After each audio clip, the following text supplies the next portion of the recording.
cradle. Let's dip.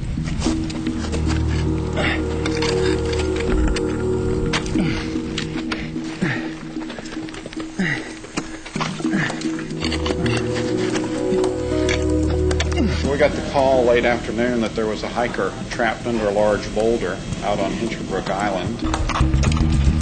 So we went out in the helicopter and winched down on the wire cable with our equipment. And indeed found this fellow who was in trouble. I didn't think he was alive. And I was given to understand he'd been there for 2 days. And I think once he realized we were there, he roused and really he put forth a heroic effort to get himself out of there with our help.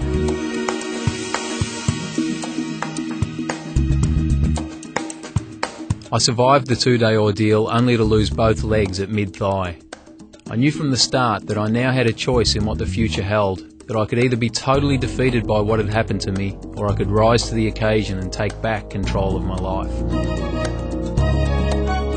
My doctors told me I'd never walk again. They didn't say anything about swimming or cycling, and I definitely don't remember them telling me I'd never climb another mountain. A year after this accident, Warren was back climbing mountains again, and soon became the first and only double above-the-knee amputee to climb the summit of one of the world's tallest peaks. When you're talking about climbing a mountain,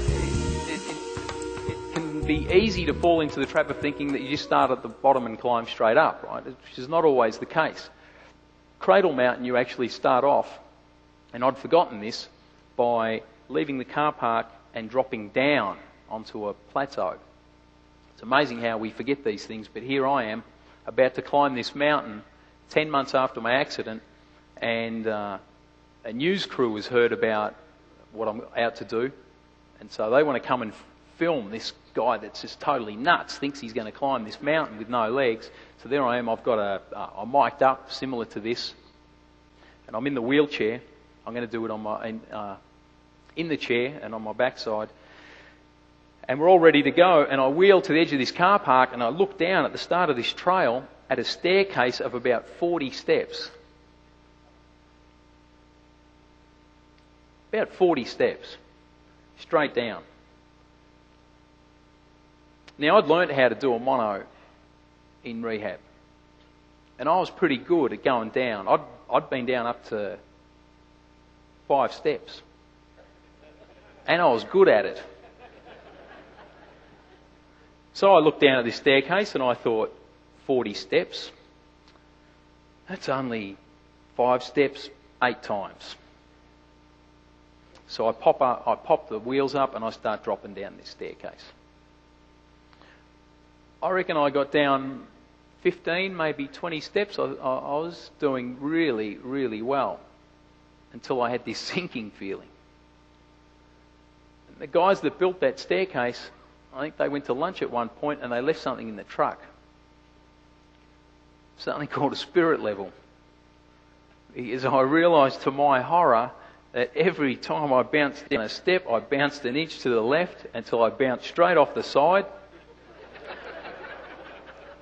And I'm lying in the long grass, strapped into my wheelchair because I've got my seatbelt on, safety first. And I'm thinking, you idiot.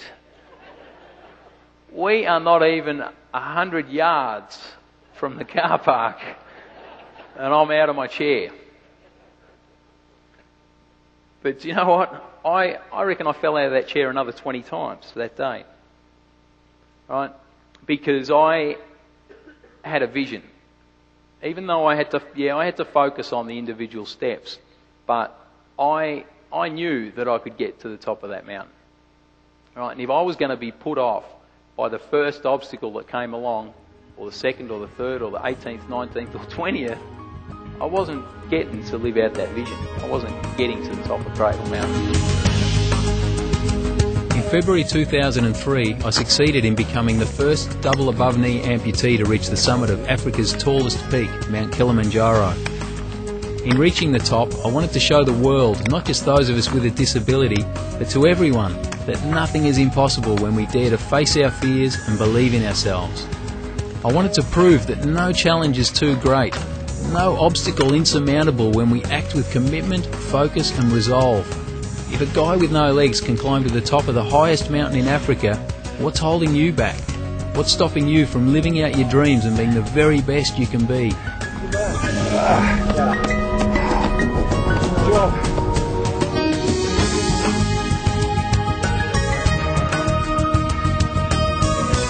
Please welcome Warren Macdonald.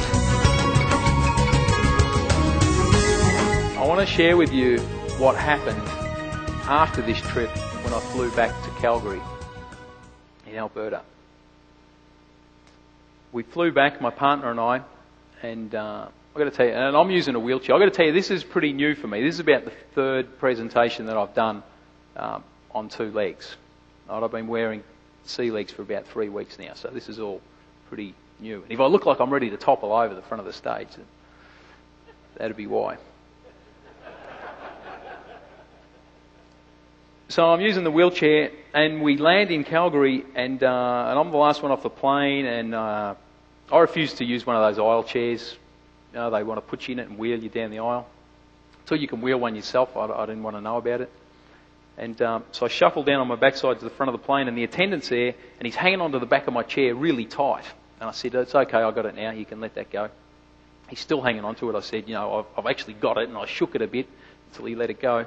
And I jumped up off the floor into the chair and spun around in one movement and started heading off. And as I'm wheeling away, I can hear this guy talking to Margot, my partner, going on and on. "That was amazing. Did you see the way he jumped into that chair? I've seen some pretty cool things, but that was amazing." I'm wheeling away. I've just done 2,800 pull-ups in 3 days. I've just climbed the highest cliff face in North America. And this guy's blown away because I jumped up off the floor into my chair. With my book, A Test of Will has come increased media attention, with radio, print and television throughout North America and Australia covering my story. Another gentleman part of the extraordinary I Shouldn't Be Alive series is Warren Macdonald. His lower body was trapped under a massive boulder.